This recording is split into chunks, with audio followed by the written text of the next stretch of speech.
The 68th annual Grammys are being hosted tonight, and I want to talk about it. I'm your host, Seb, and if you enjoy this video, please leave a like and subscribe down below. But let's go ahead and get into it.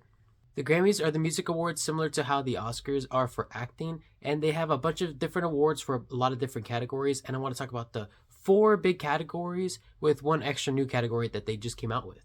These awards are going to be for the Best New Song, Best New Record, Best New Album, Best New Artist, and then of course the Best Album Cover. Just like when it comes to alcohol, my taste is not very exquisite, but I do think that I'll have some pretty good insights to offer, and I hope you guys enjoy. Let's go ahead and start with the album of the year. There's a lot of great contenders here. There's only one album that I haven't listened to, and it's going to be the Let God Sort 'Em Out. No offense to those guys, I'm sure that the album is great. I mean, it was nominated for a Grammy, but I just haven't come across it. I guess it might just not be in my genre.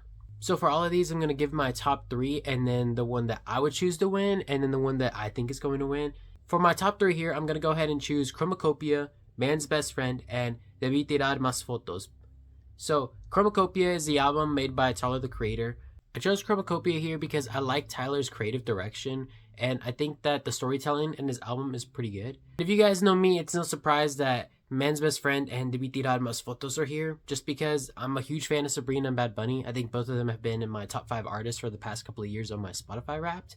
But Man's Best Friend was definitely a great album for me. I really enjoyed it. I thought it was a really fun album with some good beats. And then of course I have to throw in Bad Bunny up here, just because his music is everywhere. I mean, it's super popular. I feel like I'm always hearing his songs, and the 2 that I hear most of the time are DTMF and then Nuevo Yo.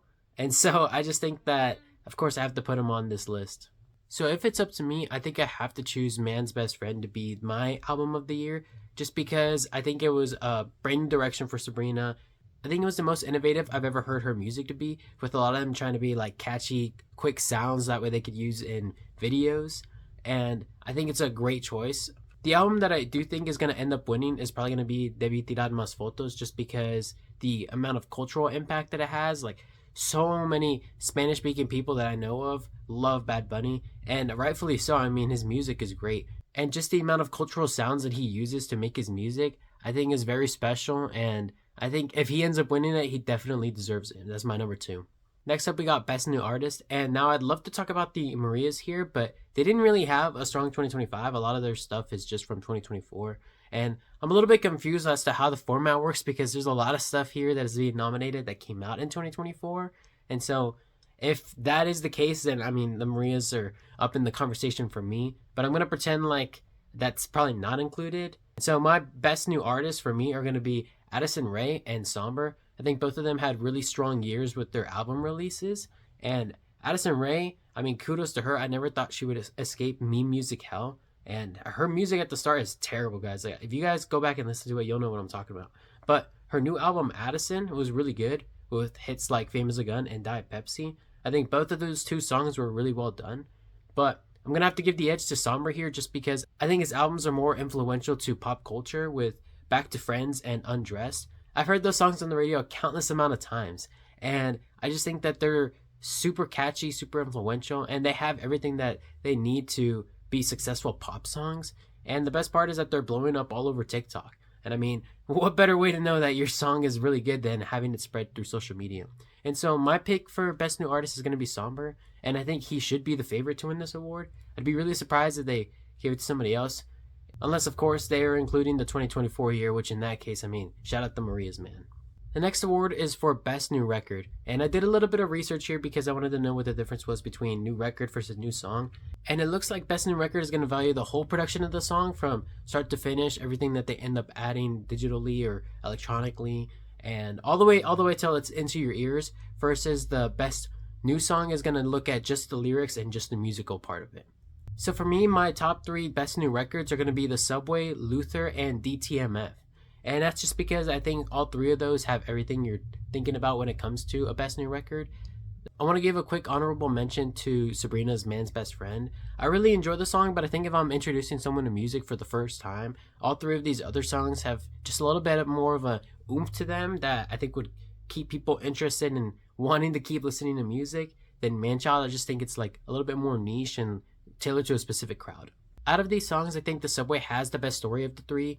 Luther is right up next to them in terms of storytelling, but this one isn't necessarily graded on just the vocals or the lyrics. And so because of that reason, I'm actually not going to give the award to either of these two, and I'm going to go ahead and give it to DTMF just because I think it's the most all-inclusive and it has like the best of all the worlds.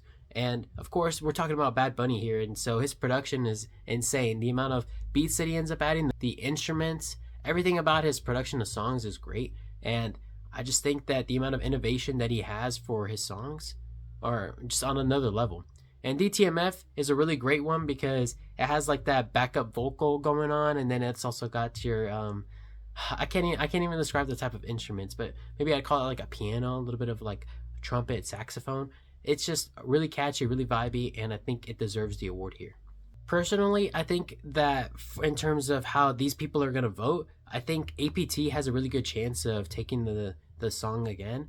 But I just think that in terms of production, the other songs that I mentioned are a little bit better. But no surprise if APT takes it. I think it's a great candidate, just not my top 3. Now we're going to Best New Song. And I wish that The Subway was here because I actually think that it's the strongest in terms of lyrics and musical. But it isn't nominated here, unfortunately. And I'm going to go ahead and run back the previous 2 choices of Luther and DTMF for this list. But I'm also going to add Golden up here because I think that the K-pop Demon Hunters just changed the game. K-pop Demon Hunters, I think, is going to feed generations for a while just because of the artwork that was introduced, the storytelling, and of course the music that goes along with it. Golden is a really fun song and catchy to listen to, and the lyrics go great along the story of the characters. I mean, it literally paints them each as like a separate part of the intro song, and then they all come together and sing the chorus, and I think it's amazing. I really wish in the movie that this was the final battle song, Curse You Sony, because I think that might have actually given it a little bit more props, like maybe some aura points, but I'm not actually going to have it be my best song of the year, unfortunately. My best song of the year is probably going to be Luther. I really like the storytelling, and I really love the vocals between Kendrick and SZA. Something about when these two people come together, like, I don't know, they just transcend. They just go, like, super mode. Kendrick and SZA gonna be like a duo for generations. I think there is still a really strong chance that Golden might win this award, and rightfully so. I mean, I think I put Luther and Golden as 1 and 2, but I think I'll give the edge over to Luther for this one. And finally, the last topic, the best new cover. Now, I'm not going to go ahead and dive super deep into what I think each of these album covers mean in terms of like how they relate to the song, just because I don't have the time to, and also I just don't know all of these albums. But I wanted to look at it and just point out the artwork and say which one that I like the best. What would I pick up from the store if I hadn't listened to any of these songs and say like, oh, this album curiouses me the most? I think right off the bat, the 2 that I think are the most interesting album covers are going to be Chromacopia's and Djo's album. Unfortunately, I don't remember the album off the top of my name. Chromacopia is iconic. It's literally Tyler wearing a face mask of himself. And I think it's funny, if you ever heard the interview, he was saying that like he had to really tap into his inner workings and like how emotional he was about that song or about the album, to the point where he literally made a face mask of himself to like get the stuff out of him. And I just think that that's like the most Tyler interview that you can get. But then also Djo's cover album is really great. I was reading a small article about it where he said that he wanted it to be super apparent and out there, like he wanted it to be loud, and that's why he has so many colors, so many things going on in the background, because we wanted to try something different. And I really enjoyed it for that matter, just because I love the vibrant colors, and it's really interesting to see all the stuff that's going on. It gives me the vibe of like maybe this is more of like a fun punks album. And so which one of these do I give the edge to? I think I'm gonna have to give it to Chromacopia, just because it's the most interesting. I mean, you see a guy wearing a face mask, and like, if we pretend that I at least know who Tyler the Creator is, then it's really interesting to never have heard of this and just see a guy wearing a face mask of Tyler, but you know that it's probably Tyler behind that mask. And so, I don't know. I keep referencing that point, but I just think it's so like iconic, and I hope that people remember it for further down the road. Those are all of my picks and all of the picks that I think will win tonight. I hope you guys tune into the Grammys. I think this starts 8 p.m. Eastern time, but obviously this is not an ad, so I mean, I don't really care if you guys do or not. But just go ahead and enjoy your Sunday evening, and if that happens to be looking at these music awards, then enjoy it.